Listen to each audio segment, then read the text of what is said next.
maybe it's gonna perfectly dovetail when the other Oh one my ends, God. this one picks up. I'm I'm like, watching it.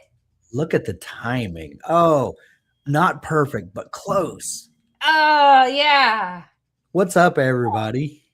I don't know that anybody said, oh, we got 3 people. So. Hey, thanks for jumping in and joining us for this fun little after party. This is exactly what I needed. How to do the plot thingy brilliant. Now I know. This I is love it. true. So, the voice that you just heard is not the voice of Jacob, by the way. Um, Oh, on the commercial, you on the mean? commercial, yeah. Shoot. I just anyway, got that. So, did did everyone enjoy that? This was our first time to try a pre-recorded premiere video. It didn't go exactly as I planned. The slides were messed up, and I kind of panicked about an hour and a half ago, and I messaged Abby, and I was like, my slides are not going to work, and I don't have time to fix it. So next when we do the next one 2 weeks from now, I'll have that fixed. But um, I think it went well. We this was something we were just going to try. Do we pre-produce these as opposed to doing them live? And there's benefits to both. Um, you know, but My favorite part was we actually got to be in the chat, we actually got to be in the chat, which was amazing. which is That super was the fun. best part. Yeah, Yeah. that was the best Yeah. part. So, well, let's break it down. I want to know everybody's answers. I mean, do you know how many times I've done a 1-page, by the way? You talked about the 1-pagers. Yeah. Only the funny thing is I don't do the 1-page necessarily at the beginning. I give myself 7 or 8 pages at the beginning. But if I get myself stuck, I give myself 1 page to get past it. That's been a trick I've used for a really long time.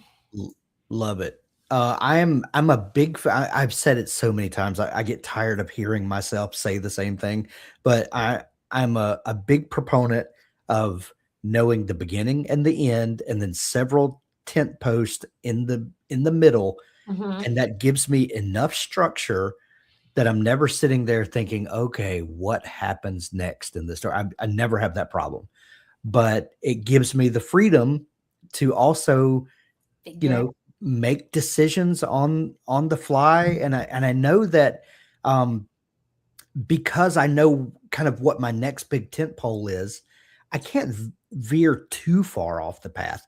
I I can mean, unless you decide to ignore that tent pole.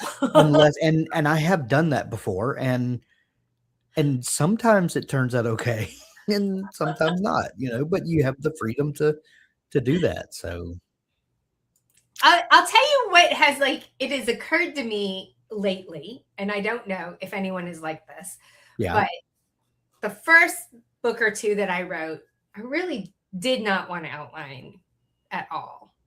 Yeah. But now that I'm on I think I'm on book 10 at this point. I actually kind of like outlining. That is the interesting thing that happens, is that you I hesitate to say grow as a writer, because in this context, it makes you feel like you have to grow into an outliner. And that's not what I mean. I mean that your personal confidence as a writer and your personal toolkit expands to the point that this can become a viable thing that helps you along. It's not as daunting, and I'm more comfortable with the storytelling process. Right. And I understand that rhythm a little bit better. Right. And so when I look at these buckets, like, Right. Save the cat or something, I'm not like, what the heck is the right answer for this? Right. Because that's how I really felt in the beginning. But yeah, you kind of find your groove. And right now, I mean, I've not made it any secret that I am plotting a YA rom-com. So I am using Romancing the Beat, Gwen Hayes. I am currently on the adhesion chapter. And the funny thing was this morning, I knew I know my beginning, I know my end. I'm just like you. I have like 2 hilarious stops along the way in the middle. By the way, I came up with the best like Dark Night of the Soul breakup point last week where I was Mhm. like laughing my butt off in the chair. I'm like, I know what I'm going to do. Right. But I got to the adhesion point and I'm like, whew, what goes here? And then I went and I read emotionally what the beat was supposed to do. Yeah. And I was like, oh, I got just the plot point that's going to match with the emotional beat that's supposed to be there. Whereas before, I was struggling with both the emotional beat and the plot point, and it was like Right. one too many things for my brain. It, So. it's so great when all of, like David said, you know, when you find your groove, you find your groove. When you feel like all those pieces come together and coalesce, and I don't know, it's just such a great feeling. And I like I said earlier, I hesitate to use language like that. When you grow up as a writer, you become an outliner, because I don't believe that. But I do believe that as many tools as you can add to your writer toolkit, that you will find a day that this tool is appropriate for. And not every book is the same. That's Right. the interesting thing for me, is that I've taken some writing projects and I feel like I'm just riding the wave, just right by the seat of my pants. And that was the thing for that book. And others, I really need more of a plan. Yeah. And I can't tell you why one works sometimes, and I just don't know. But Yeah. what I know for sure is the more tools you have in your writer toolkit, the better off you're going to be. Yeah, because when you have to pivot with that next book that decides That's to right. throw you a crazy curveball, Yep. you're like, oh, wait. I actually think I know something that could fit here or help here or do this, even if it means that that's the one that you pants. So, like, if you're a flip flopper, if you start Yeah. off as an outliner and you're like, oh, I think I've got enough now that I could pants this. So, Check out this comment. This is great. I was told to use the romancing the beat for my novel, and I hated it. The whole outline was so forced, I had to twist it around. So now I have a story in my mind and find the best outline structure that works for it. That way I don't have to kill the story. It doesn't look artificial, and it's definitely not forced. yeah. That's like what we just said. And you never know what, from book to book, which one. And if anybody figures out why that happens, I would love to Let know. us know. If anybody figures out why that happens, they could probably, that's $1 million idea. Could help every writer finish their book. Right. And then publish that nonfiction book on why certain books need to Only be writing book you ever need, this one. right. It's the only one you'll ever need, because it will have to include every different way of planning a book. The kitchen sink planner. See, I even got you a title. Oh, that's so good. The kitchen sink. Right. Yeah, everything. You just throw Your last everything at it. workshop was the kitchen towel, and now it's the kitchen sink. Is this your new thing, Hank? It might be. I think.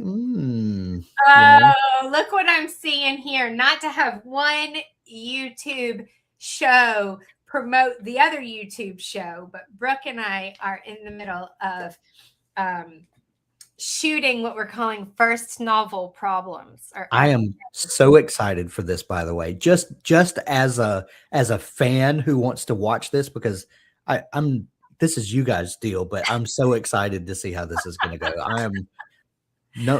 I'm going to have the crown for that series. Okay. And because I'm going to be your number one fan. Yes. So tell us about what's the idea of first novel problem? First novel problems. Brooke has joined our team here at Dabble, and she is legit the only one on staff who is not a writer yet. We say yet. Because she has all the makings of a writer. She's done technical writing. She's super creative. She's just like me. She comes from a fine arts background, right? Which, let's face it, that's creativity, right? We're going to make you a part of it. So anyway, Brooke has committed to 174 books. No, it was 184 books, man. My bad. 184 books. Yeah, you're right. So she's going to write them all by the end of this year. She's going to be the prodigy writing the kitchen sink book by the time she's written 185 books. So 186? Yeah, that many. So we're going to walk her through the process one step at a time, but I'm using the knowledge that I have, not just from writing all my books on my own, but from working with writers at, when I ran the community at Author Accelerator. I worked with all the coaches over there. I've worked with over a dozen developmental editors myself. We're going to take all that knowledge, we're going to put it together, and I'm going to work with her sort of one-on-one to get her from literally the kernel of an idea to 197 finished manuscripts. She corrected me in the chat. She said 197. So right. We're creeping up on 200. We're so close to 201. It's crazy. Does she have, is it a book a day at this point to finish out the year? It's gotta be. It's gotta be. Gosh. Yeah. So Brooke is in the chat, and Brooke, comment if you have any inkling of what your first novel might be. What, just, are you thinking a particular genre, or we don't need details at all, but just, can I spoil it, Brooke? Just say yes or no, Abby, you can spoil it. Let's see what she says. Just the genre piece. I won't spoil anything else. She has a premise. She sure does. She has a premise. Okay. Let's see if she says it's okay for me to spoil her genre, because we just recorded that episode. Oh, yes, you can spoil it. So the first thing I did was I asked Brooke what she would normally read, because I think if this is your first book and you have an idea like hers, it's a really solid start, a really solid kernel, but she could write that premise as anything: sci-fi, fantasy, romance, like you name it. We could make it fit any of those buckets, right? Right. So I'm like, we can tell this story a million different ways. What do you like to read? Because if you like to read it, chances are pretty good you probably have a feel for what those genre requirements are and how we can tailor that idea to that genre. So she likes to read a lot of historical fiction, but as we started working our way through the idea, she realized in order to write historical fiction, she was getting herself really caught up in some of the world building, so I guess it's not just fantasy and sci-fi people, by the way, who get tied up in world building. Other genres could do it too. So we've sort of pivoted a little because we realized that this story is really like women's fiction, book club fiction. And so that's kind of where we're honing her towards, is that genre. So yeah. I've done a lot of interviews with historical fiction authors, and because one of the big questions that I always had was, especially if you're anchoring your story around real historical events. Mm-hmm. For instance, there was a big trend a few years ago on World War II history, and there would be, women and men in the theater of war, and they, while these big geopolitical, things were happening, they find each other, and, all of that. So the thing that kind of always twisted my mind was, how do you take these real events that we all can read about in history books? We know this happened, but then weave the narrative, the fiction part around those, so that you stay true to the things that actually happened, while sort of filling in the blanks with flavor and context that you're not going to read in the history book. And that's the thing. It's a skill. Yeah. So is a skill. she had briefly flirted with the idea of the 1920s because Ooh, there was sort of a piece of like rebellious, like, wanting to grow as a woman, but in a culture where maybe you were sort of held back a little and you is had that the kind of roaring 20s and the beginning of the flapper era? yeah. And so we were like, oh, it would really fit really well. But if you don't already know a lot about that time period, I wonder how deeply that pulls you down that research rabbit Right. hole.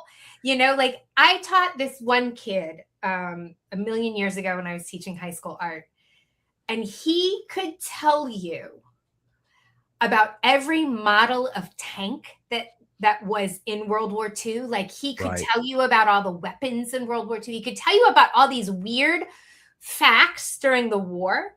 So like if you were to tell Harry to write this book on like world, like he'd be like, yeah, I got this, and I think it would just come out. But if you Right.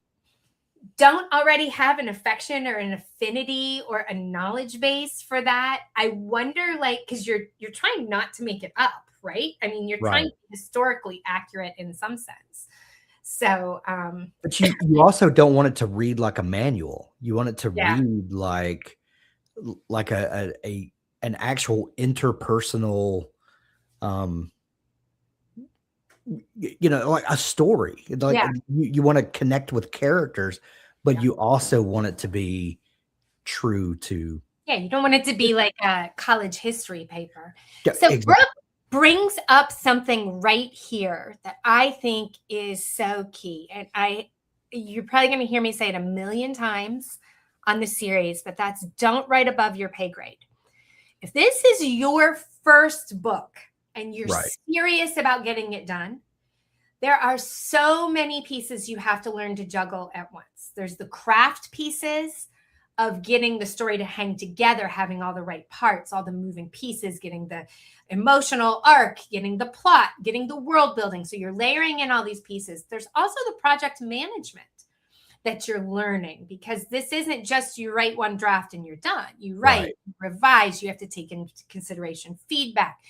You might revise 10 times, 20 times, like depending on what you have. So this whole process is really, really daunting. And if you start layering in, 7 points of view and 16 subplots and, all of these things, you can absolutely do all that. It's probably just going to be one of those, it took me 10 years to write my first book situations. And if you're comfortable with that, great.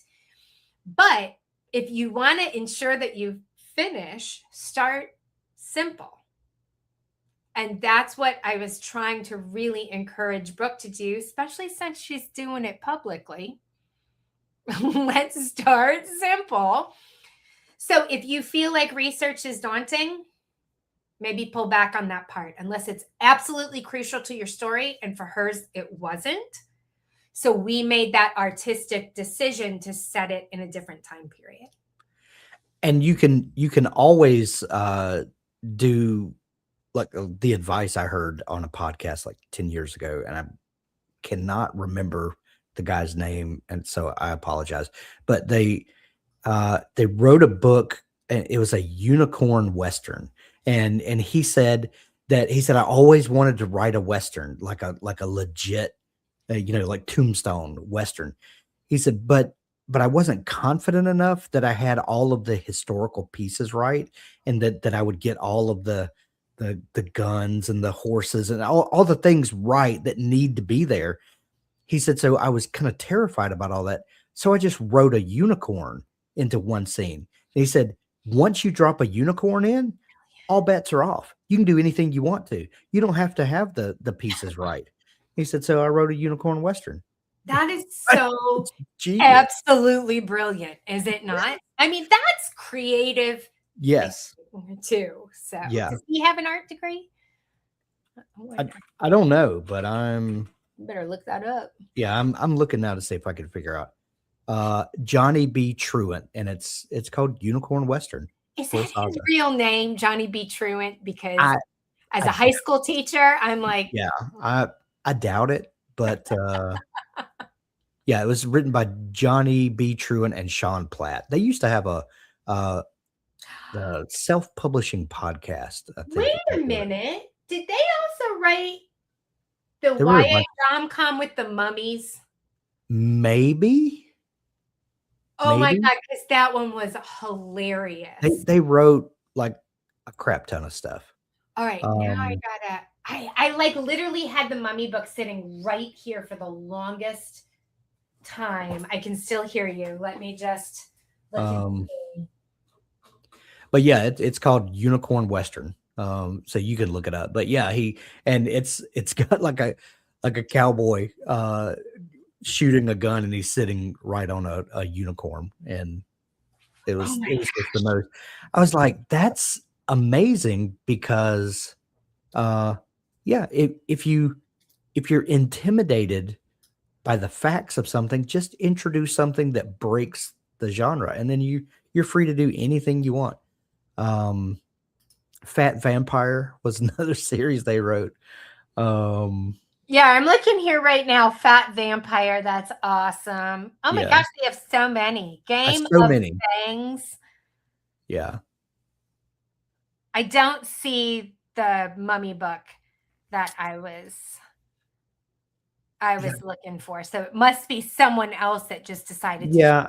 I kind of lost track of those, but they had done a million things together back in the day. Oh So my yeah. gosh, this is awesome. The Bilali Pimps, A Tale of Fame and Baked Goods. Bialy, those those donuts from New Orleans. Bialy, that's how you say it, right? Yeah, I think so. I Um, think so. oh my gosh, this I is don't live that far from New Orleans, but New Orleans is literally another world. So, yeah. well, that was So, a great yeah, I hope you guys enjoyed that workshop. I someone mentioned that would be great for an audio podcast, so I'm gonna release that as a bonus episode on our podcast channel, probably Wednesday. So, just for anyone who um that would be helpful for, it'll be there. So, Stu the Unicorn. That would be fantastic. So, but the next workshop we're going to do in a couple weeks is on character, and I'm going to start working on that in the next day or two, so that we don't have another situation where we don't have slides. So, my sincerest apologies, everybody. uh, what are we going to talk about next Monday? Something We're about character? we're gonna something about character. We'll nail that down. But our fireside chat, we like to uh, take our topic for the next workshop and really stir up the issues around it, so that we get you thinking and we get ourselves thinking, so that then when we do the workshop, we can kind of address some of those big issues. So that's kind If of that seems to be working lately. if you want to be my book therapist, you could do that next Monday, Hank, because I have this real problem Yeah. where I can write a spectacular sidekick secondary character. Yeah. My main characters are all vanilla, man. Like I write them and I'm like, I don't even like you. Why am I writing you? I like this other character here better. See, and I have the and we've talked about this before, that I have a tendency to write very narrow, like with the camera very close on a couple of characters, and sometimes I really struggle to pull the camera back and include more people in the story. Whereas you just want to bring everybody in, and Everybody you love them all, get in the and boat. so like we're kind of opposites there. Like I struggle to do that, and you know your struggle is making your main character more dynamic. So maybe that's And I yeah, might say this much when I read a book, generally the main character is my least favorite character anyway. I don't know. I guess I have a type. Do I have a maybe type? maybe yeah. All right, We'll break it down on Monday. we'll break it down on Monday. Okay. Thanks for joining us, everybody. We'll All right. we'll see you around the Dabbleverse. Bye, everybody. Bye.